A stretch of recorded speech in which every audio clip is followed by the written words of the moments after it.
Welcome to the American Jewish Medical Association podcast, The Jewish Voice of Health. My name is Bob Belfar, and I'll be your host. Today, many of you may know our guest from her TV and social media exposure. If not, you will definitely learn a tremendous amount about her as we welcome Dr. Sheila Nazarian to the Jewish Voice of Health. Welcome, Sheila. Hey, Bob. Thanks for having me. Our pleasure. So a little background, Sheila, and then we'll let you go. So Sheila is an Iranian-American plastic surgeon, the founder of Nazarian Plastic Surgery and Spa 26 in Beverly Hills, California, the star of the Netflix show Skin Decision, Before and After, and if I may add, also Emmy-nominated. She's also an assistant professor at the University of Southern California, the founder of the nonprofit, the Nazarian Institute. Sheila, you're married to a neurosurgeon and have 3 children. Yes. Do you have 24 hours in each of your days, Sheila, or do you have more? I don't know what's wrong with me, Bob. Well, I don't know. I just feel like, life's a gift, and it's another gift to be able to be here in America, and I'm going to make the most of it, Great. So, Sheila, prior to speaking about your professional accomplishments, and most importantly, your Israel advocacy, I think in your case, Sheila, it's imperative we talk about your formative years. So while you were born in New York, you quickly left the United States. Tell us that story. My mom and dad could basically see that, where Iran was headed. And so they wanted to make sure that I was a citizen. So when my mom was 9 months pregnant, a lot of our family was already in the U.S. We were the last ones to get out. So she came to New York, LIJ, had me, and after about a month, we went back to Iran because that's where our life was. That was 1979, the year of the revolution.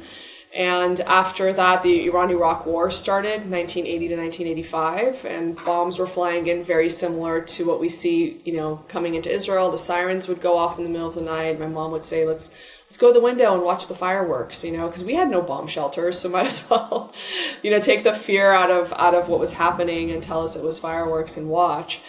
And then, very kind of quickly after that, 1985, it was, my dad was the CMO of the Shah's Heart Hospital, and he's a pathologist, and one of his lab techs told him basically he was on the list and that he needs to get out. So my dad said that he was going to some medical conference. They made him leave my passport, my sister's passport, my mom's passport with them. They allowed him to go to Vienna for this conference.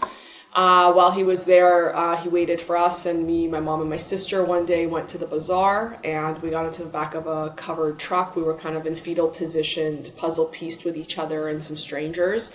And then they put burlap sacks on us and corn and covered us. I remember there was like a pole sticking in my rib, probably used to tie down, the corn.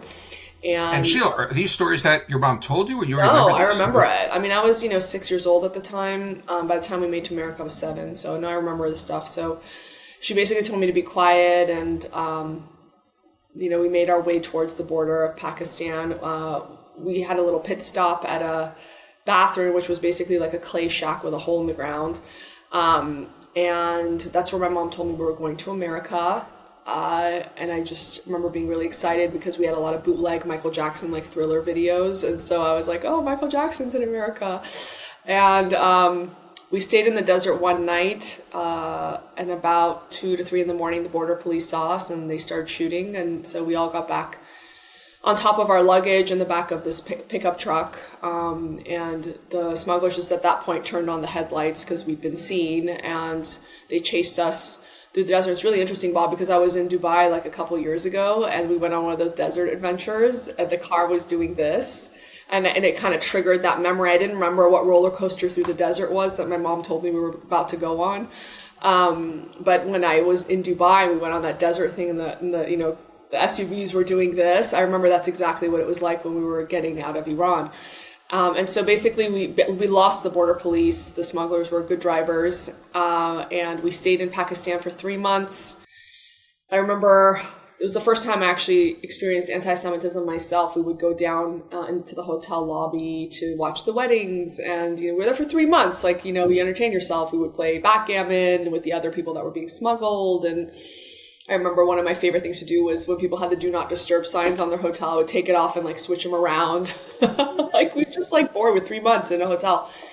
And when I was at one of the weddings, just watching around, I don't know if I was wearing a Star of David or I don't know if I had a chai or what it was, but this woman looked down on me and said, "Are you Jewish?" And I said, "Yes." And she spit in my face.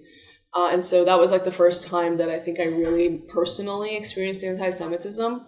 After that, we reunited with my father in Vienna. I remember getting off a train and he'd shaved his beard, so I didn't recognize him until he started speaking. And we were in Vienna for another 3 months. I actually became quite proficient in German, and then obviously forgot all of it at this point. But 3 months in Germany as a 6, 7-year-old, you pick up some things. And then finally, we made it to the US. We stayed with my aunt and my grandmother in New York and Queens for about a month. And then I think it got too cold, so we decided to go to California. We stayed with my other aunt. It was a 2-bedroom apartment with 8 of us. My dad would take his bike to the public library every day to study for the board so he could practice medicine in America. And we sort of stayed with them until he was able to get a job and we would be able to get back on our feet. But, didn't know English. I always joke, I was just so socially awkward. I had a mustache. My parents wouldn't let me shave my legs because that meant we were going to be promiscuous. I mean, it was a really big adjustment, but I was able to learn English in about a few months with ESL classes. Thankfully, we were in Beverly Hills Public School District and there's a lot of Persian Jews. And so it was a tough transition, but I feel like it was a familiar one at the same time. But I was a big nerd, just studied a lot. I always just was a truth teller and, wanted justice and all of this stuff. But I was just really nerdy and I don't think I knew how to speak up strategically. So I think it's been a big journey as to how to communicate with people in a way, not only do they understand, but with integrity so that they feel like, oh, I'm going to, listen to this person and maybe I have something to learn, even if it's not what I was told since I was 2. Maybe there's value and I can learn something here. So I think it's definitely been a journey, not only to finding my voice and my courage, but presenting it in such a way that's strategic and influential. Great. And we're going to talk a little about that shortly, Sheila. So LA, high school in LA, and then you came back east to New York. Yes. Columbia University to get your college degree. Sheila, we're going to talk a little bit about Columbia in a little bit. Just hold that. Hold that. Say about that. Albert Einstein Medical School, also New York, and we're going to talk a little bit more about Albert Einstein. Then you decided to pursue plastic surgery. Now, many of our listeners are used to the residency match. Yes. I heard a new term from you. You talked about a suicide match. Tell us that story. Matched. So, I think what's been lost a lot in the younger people is they're told, oh, you have to be a boss, especially for women, this whole feminist thing. When I was in my gender studies courses, feminism was, equal opportunity for men and women. It wasn't we hate men. It wasn't women don't need men, which I think it's what it's become, unfortunately, now. And I think it's a total lie and leads to complete unhappiness.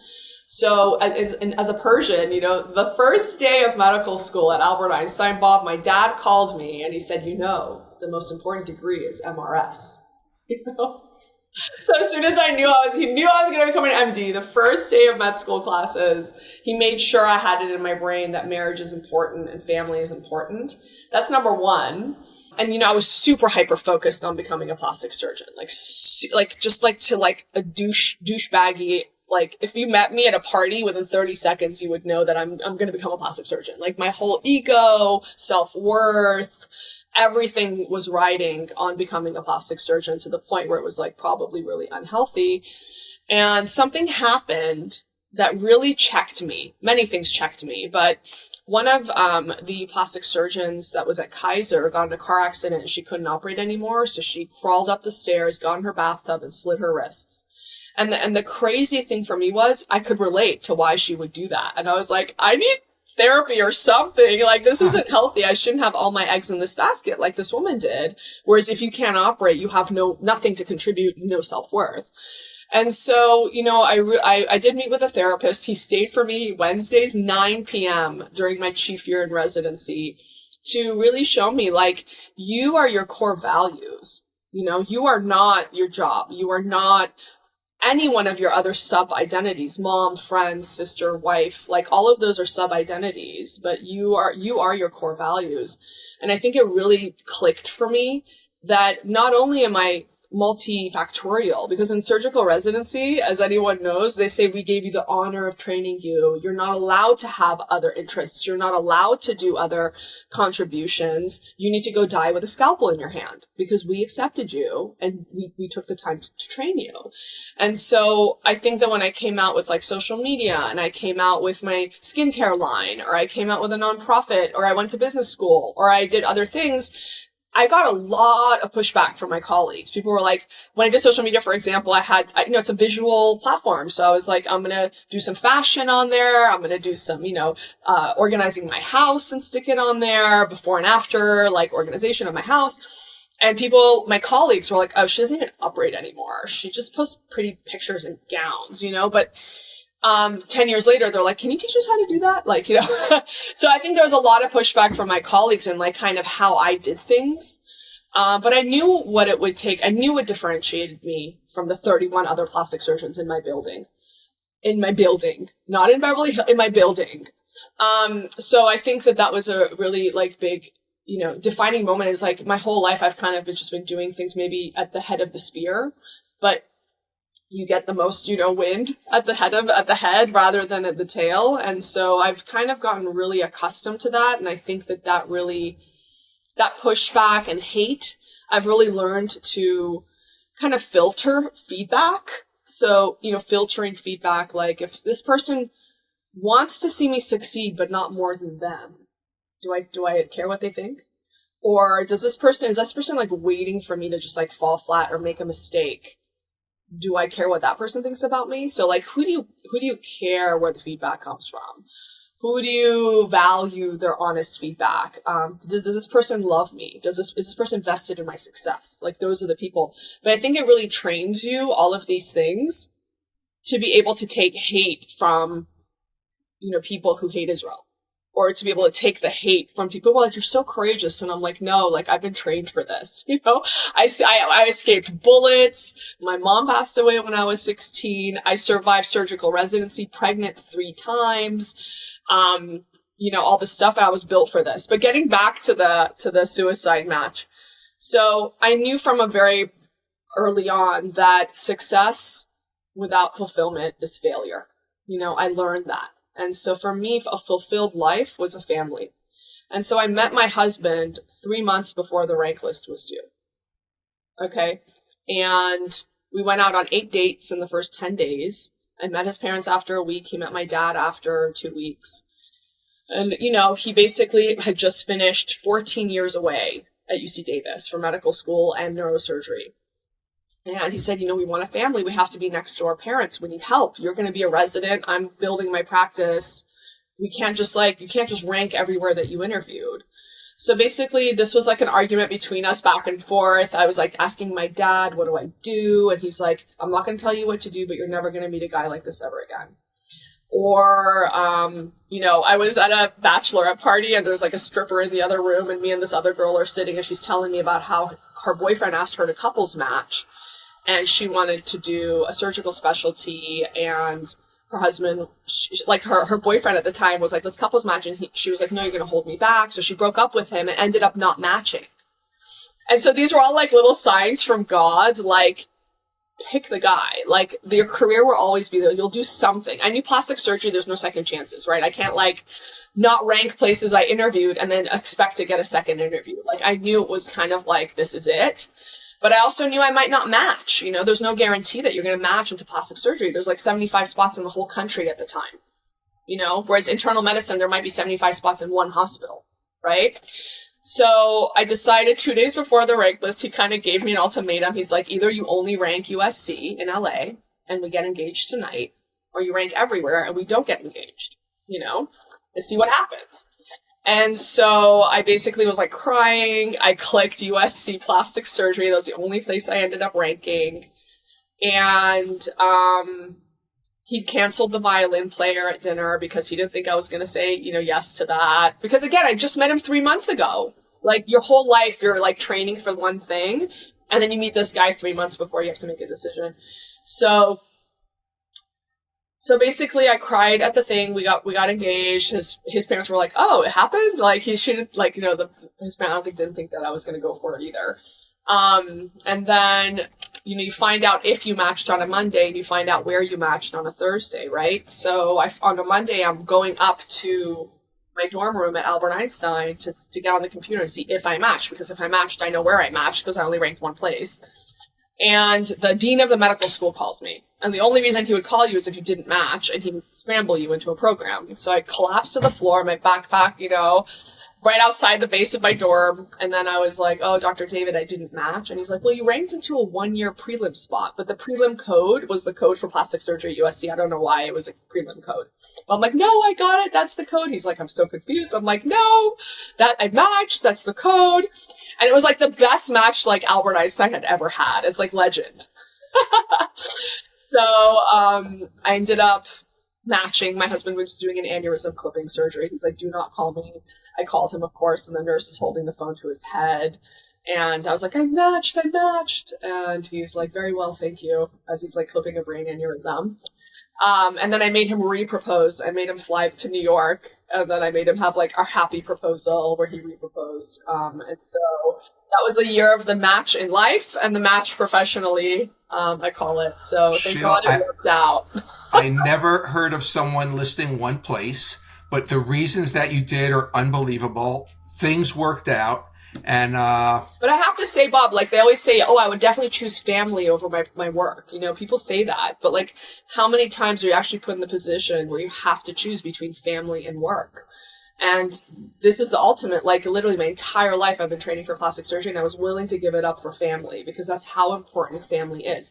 And I want everyone to hear, especially the women listening, your job doesn't hug you when you get home. There was this crazy OBGYN when I was a medical student at Beth Israel, and I was rotating there.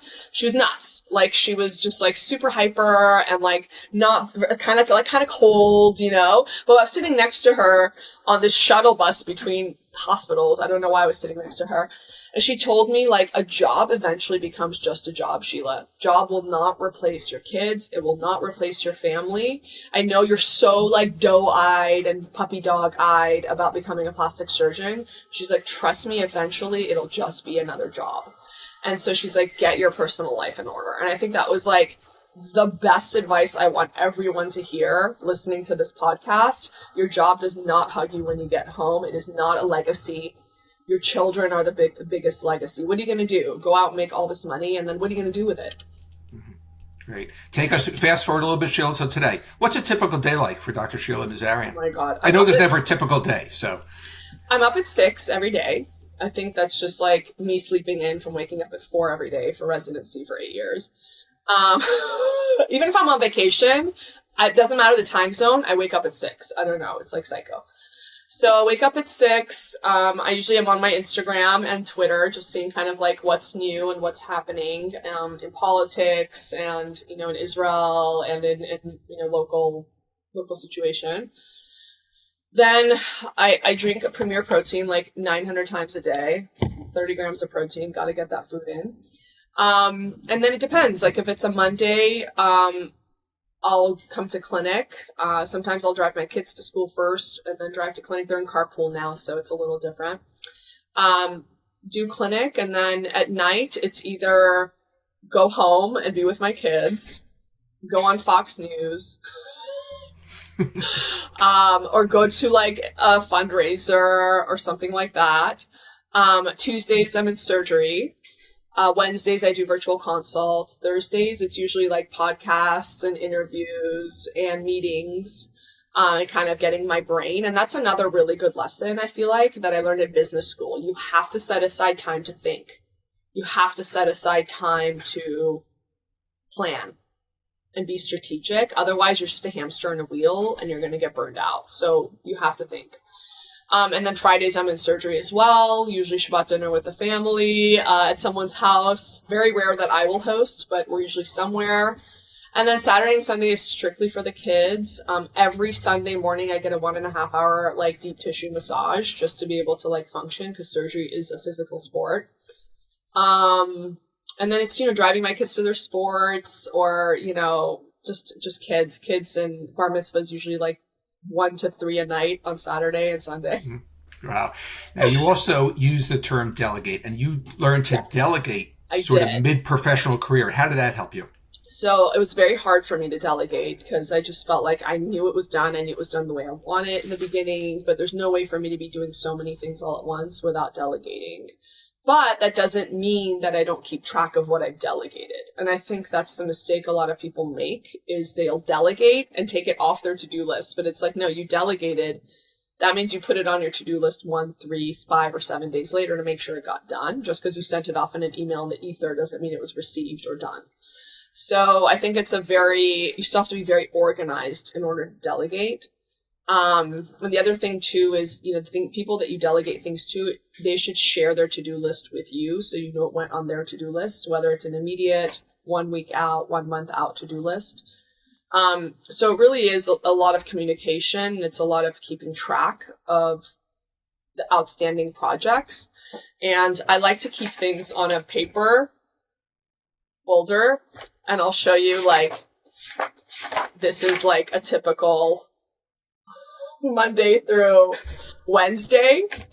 But, I write everything down and I need to see it. I don't know how people do things on a computer or on a phone. I need it laid out so that I could see what's happening on different days, especially because I'm managing work, managing e-commerce, managing the kids, managing our vacation schedule. You just have to be super, super organized mentally and very efficient mentally. I don't waste a second. So no, I don't have more than 24 hours in a day. I don't waste time. Even if I always give this stupid analogy or story, but when I'm driving up to Target and it spits out a ticket for the thing to open up for you to enter into the parking lot. As I'm driving in, I'm lowering the window so that when I arrive, my hand's out and I'm taking the ticket. I don't go in, wait, then bring my window down, then grab the ticket. Every aspect of my life is efficient like that story. Wow. So Sheila, you're very active on social media. We talked about your Netflix show. And then in 2020, you posted the following, #Shabbat Shalom. Yes. Tell us why you posted that and how that transformed your presence on social media. Yeah, so my daughter, Layla, she was applying to my high school. That makes you feel very old when your daughter is applying to your high school. So I realized she was 4 years away from college. I already knew what was happening on college campuses, way more than 4 years ago. And I said, oh my gosh, she's 4 years away from going there. I don't want her to have to hide her Jewish identity like 50% of Jewish students are doing at that time. Now I think it's 72%. So I said, you know what? I'm going to normalize Judaism somehow, however I can. So I just did a #Shabbat Shalom. I was freaking out because in Iran, you don't tell anyone you're Jewish. You change your last name to not sound Jewish. Never put a mezuzah up, never put a menorah out, none of that. And so I just did #Shabbat Shalom and everything was fine. I was like, oh, okay, everything was okay here. So I kind of lived there for a minute. And then I pushed myself a little bit more and a little bit more, just with maybe some Shabbat candles or a challah or something. And then the May 2021 conflict happened and I could see my medical colleagues posting the same lies, genocide, apartheid, occupation, blah, blah, blah. And they had 100,000 followers or 120,000 followers. And I had I think I had at that time 350 or 500,000 followers. So I was like, okay, watch me go. So I kind of went psycho. And I like to say my Instagram went from boobs and Botox to Israel and antisemitism. And I lost, I think, 3,000 followers in the first 30 minutes of my first post in support of Israel. I was posting 8 hours a day. It was the first time I had anxiety in my life. I was waking up with anxiety. My husband was like, what are you doing? Take it easy. A lot of other people were like, no one's been able to solve anti-Semitism. What do you think you're going to do? Take it easy. What are you doing? You're not going to make an impact. But I just felt like it was the right thing to do. And I did it for my own kids. I knew it would be easier for me to stay silent. I was willing to lose my work. And again, imagine, second time I've had to sacrifice, work for something that I thought was more important than work. I thought I was going to lose all my patients, all my money, my practice. And I did it anyway because it was that important for the future of my own children. And I was keynoting at Kufi Christians United for Israel, and I was on stage with Sandy Hagee, Pastor Hagee's daughter, and she said something really powerful that I just want to share with your audience today. She said it's like the story of Abraham. You know, he prayed for a son for 900 years, and finally in his old age, he gets a son. And what did God ask him to do with his son? Sacrifice your son. And as soon as he was about to sacrifice it, God said, no, you get to keep your son, and I'm going to give you Israel. So I feel like these times where it's something you want so bad, but you're willing to put it on the line, God sees that, you know, and not only do you get to keep your practice, my practice is the best right now. All my patients are like so supportive of me. You know, when I was invited by Trump 3 days in advance to go to the Philadelphia rally and then to the, election night party in West Palm Beach, they told me 3 days before, Bob, I had full clinic. I had surgery booked on Tuesday, election day. And my patients, like I called my Monday clinic and I was like, you guys, can you please come Sunday? People, they're like, did Trump ask you to go there? And I'm like, yes. And he's like, they're like, they've changed their flights to come in early. They're like, you go, you have to go to this. My surgical patient was like, I will move my surgery. You have to go. I've never done this before. I've never canceled for like a personal ever. But all my patients now know who I am. I don't walk on eggshells. We have honest conversations. You know, even if they're interested in my opinion, even if they don't agree with it, we have great, it's like the best not burning out situation, you know? Everyone knows who you are. You say what you think. You have deep conversations with your patients all day long. And like everyone knows who you are and no one's hiding anything. It's like the best. It's like the antidote to cancel culture is my practice. But that all came because I was willing to speak up. And I think what people are, they're so afraid of getting canceled, but actually it's the opposite. Like once you start speaking up, like I wouldn't be on your podcast today if I was just a plastic surgeon. I wouldn't be getting a humanitarian award. I wouldn't have been on stage at KUFI. I wouldn't have been invited to be Women for Trump on stage at the Philadelphia rally behind Laura Trump if I would have stayed silent. All of the blessings come to you when you stop being silent. You know, and I think that's the message. Everyone is so scared, but I'm like, no, you should try it. Sheila, your comments regarding, obviously you're in your own practice. You're your own boss. You have many employees working for you. Many people have employers. Physicians have employers or work in academia. Yeah. And speaking up, what would you say to them about speaking up? I think that you have been silent long enough. I think the insane people are running the asylum. And I think you need to speak up. And, you know, if it goes down, believe me, other opportunities will come to you. Like, how happy are you in academia being silent right now? Look in the mirror, right? And being your own boss, I had employees quit. I had employees leave. It's not like without risk. I had patients stop coming to me. I had a lot more patients coming to me because they like the way I think, which I wasn't expecting. You know, we like doom and gloom the situation, but the reality is you're living in your own self-inflicted doom right now. Like, speak up. Where is your institution headed? You know? Well, we know where it's headed. We know where most institutions are headed. All right, Sheila, we're going to transition. I call this the lightning round discussion, but obviously with everything you have to say, take your time, okay? I'll try to lightning it. Go ahead. I'm going to list a topic and you're going to take it from there, okay? You mentioned your daughter's in high school, Columbia University today. Go ahead. She's a senior now, and she's not applying to Columbia. And it's really sad because I came to America with no connections. And I thought, yay, I have legacy somewhere. And I'm not even letting them apply there. So I think that I saw the anti-Semitism start 10 years ago. More than that. That's when I stopped donating. And I kept ringing the alarm. They kept denying that it was a problem. To this day, they deny it's a problem. Like, God forbid you lose one donor and admit you have a problem. So, you know, I think it's a shame. I think that anti-Semitism is endemic within their faculty. I think that if they really decided to address anti-Semitism, they would lose 50% of their faculty and they wouldn't be able to graduate a class. So I don't think this is something that can be easily fixed by Columbia. I do think that if there's the threat of losing their nonprofit status and federal funding, then it might force them to address it, but it's going to be painful, very painful for them, for their students, and for their, them as a business. It's going to be extremely painful. And I sing out Columbia, obviously, as an alumni, Sheila, but you could say that for any Ivy League school or for the other top echelon schools. Albert Einstein Medical School, On your Instagram post, I saw a letter from Albert Einstein himself to the president of Yeshiva University, stating his support for Yeshiva University's medical school named Albert Einstein for all people, not just Jews, but primarily for Jews because they couldn't get into other medical schools. Right.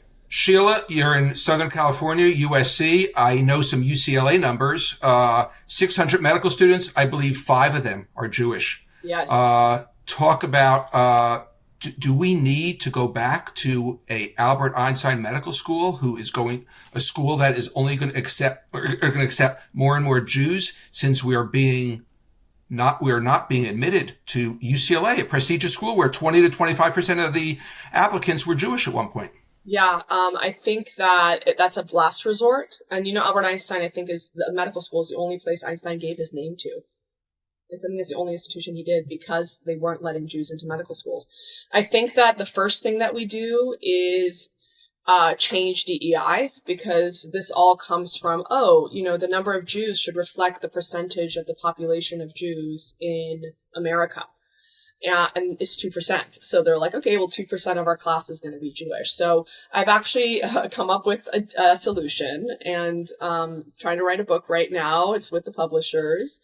It's called Detail, Diversity of Thought and Life Experience. So it's a 6-pillared evolution of DEI to something that is truly inclusive and helps us build a nation synergistically based off of our differences, not segregating us based off of our differences, and not excluding meritocracy and not excluding empathy towards all minorities, So I think that, like other books written on DEI, like Woke Inc. by Vivek, this one actually is a solution. And so the same reason why I started activism is the reason why I'm writing this book on Detail.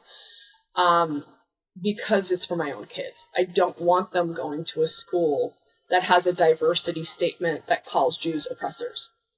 And I've spoken to many diversity officers, and all of them have told me there's no place for anti-Semitism work within the current DEI framework. So we really need to give these schools an alternative. We need to give them a safe out to get away from this divisive DEI, even if the words are pretty, but it's just the connotation that DEI carries and the divisiveness it has caused is something we need to move past.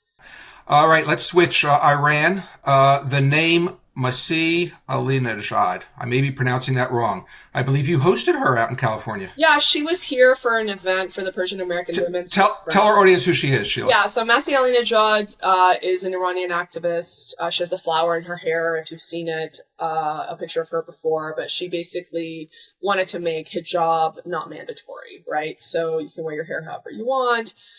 And she's been targeted by the Iranian regime. She's got FBI protection 24/7 here in the U.S.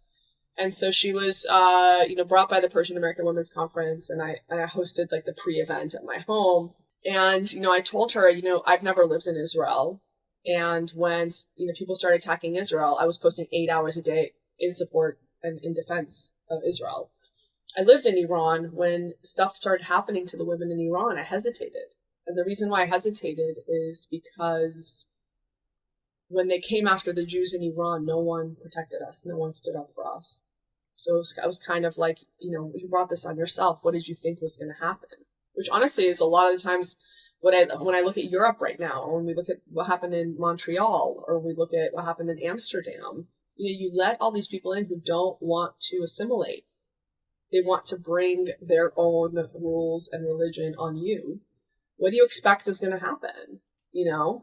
And so I was very ambivalent for a long time. And I said that to her. I said, why should we, because the room was mostly filled with Jews, why should we stand up for Iran right now when Iran didn't stand up for us? This was my introduction to her speaking at my home.